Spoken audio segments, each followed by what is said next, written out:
देश में नफरत फैलाने वालों के खिलाफ ये इंडिया गठबंधन बना है और ये गठबंधन नफरत फैलाने वालों को शिकस्त देगा और ये गठबंधन पूरी तरह से मजबूत है। आने वाले 2-3 दिनों के अंदर इंडिया अलायंस की कोऑर्डिनेशन कमेटी की मीटिंग हो रही है और उस मीटिंग में जो सीटों के बंटवारे का मामला है वो तय हो जाएगा। उसके बाद हम पूरे देश में घूम घूम करके भारतीय जनता पार्टी के खिलाफ सियासी बिगुल फूंक देंगे।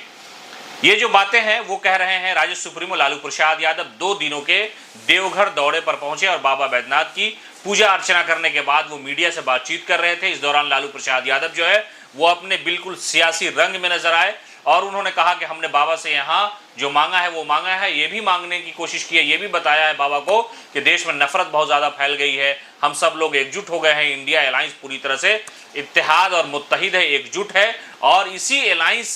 की शक्ति होगी कि वो नफरत को खत्म कर पाएगा। लालू प्रसाद यादव ने कहा कि इंडिया अलायंस की जो कोऑर्डिनेशन कमेटी की मीटिंग है वो दिल्ली में आयोजित होगी। तेजस्वी यादव वहां जाएंगे और बैठ करके जो भी कमेटी में लोग हैं उनके साथ मीटिंग होगी और बैठ के सीटों के बंटवारे की जो हलचल है उसकी शुरुआत हो जाएगी। यानी किस पार्टी को कितनी सीटें लड़नी है, किस पार्टी के हिस्से में कितनी सीट जाएगी, कांग्रेस कितनी सीटों पर पूरे भारत में चुनाव लड़ेगी और जो क्षेत्रीय पार्टियां हैं उनके हिस्से में कितनी सीटें आएंगी। इन सारे मामलों पर मंथन का आगाज जो है वो दिल्ली में कोऑर्डिनेशन कमेटी की बैठक शुरू होते ही शुरू हो जाएगा। राजद सुप्रीमो लालू प्रसाद यादव अपनी पत्नी राबड़ी देवी के साथ झारखंड में 2 दिवसीय दौरे पर पहुंचे और बाबा बैद्यनाथ के यहाँ पूजा अर्चना करने के बाद वो मीडिया से बातचीत कर रहे थे। उन्होंने भगवान से बहुत सारी दुआएं मांगी, मन्नतें मांगी हैं और उस मन्नत में उनकी जो सियासी मन्नत है वो भी शामिल है। लालू प्रसाद यादव ने कहा है कि इंडिया में जो नफरत है, लोगों के दरमियान जो धार्मिक उन्माद फैलाया जा रहा है, एक दूसरे के प्रति जो नफरत फैलाने की कोशिश की जा रही है, उसे खत्म करने के लिए 28 पार्टियों का इंडिया अलायंस बनाया गया है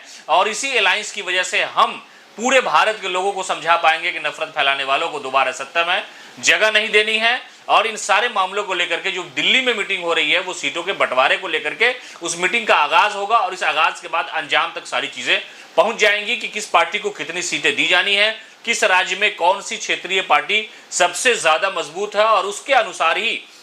सीटों का बंटवारा होगा। तो लालू प्रसाद यादव ने साफ तौर पर यह घोषणा कर दी है कि 2024 के जो चुनावी जंग होंगे, जो सियासी जंग होंगे, उसमें लालू प्रसाद यादव की बड़ी भूमिका हो सकती है। उन्होंने कहा कि इस मीटिंग के समाप्ति के बाद और जब हम पटना लौट जाएंगे तो पूरे भारत में घूम घूम कर हम चुनाव प्रचार करेंगे, लोगों को समझाएंगे, लोगों को बताएंगे कि भारतीय जनता पार्टी जो है नफरत की राजनीति करती है और इस नफरत के खिलाफ 28 पार्टियों का जो अलायंस है इंडिया गठबंधन वो खड़ा हुआ है। इसलिए अब लोगों को एकजुट होकर के 2024 की तैयारी करनी होगी। लालू प्रसाद यादव ने पटना, बेंगलोर और फिर मुंबई की मीटिंग में भी लोगों से बातचीत की थी। मीडिया से बातचीत करते हुए लालू प्रसाद यादव का जो बयान था वो काफ़ी ज़्यादा वायरल हुआ था और लालू यादव लगातार भारतीय जनता पार्टी पर हमलावर हैं। बाबा से दुआएं मांगी, आशीर्वाद लिया और मन्नत मांगने के बाद वो पटना लौट रहे हैं और इस दौरान उन्होंने मीडिया से बातचीत में कहा कि 28 पार्टियों का अलायंस नफरत के खिलाफ मोहब्बत का गठबंधन है।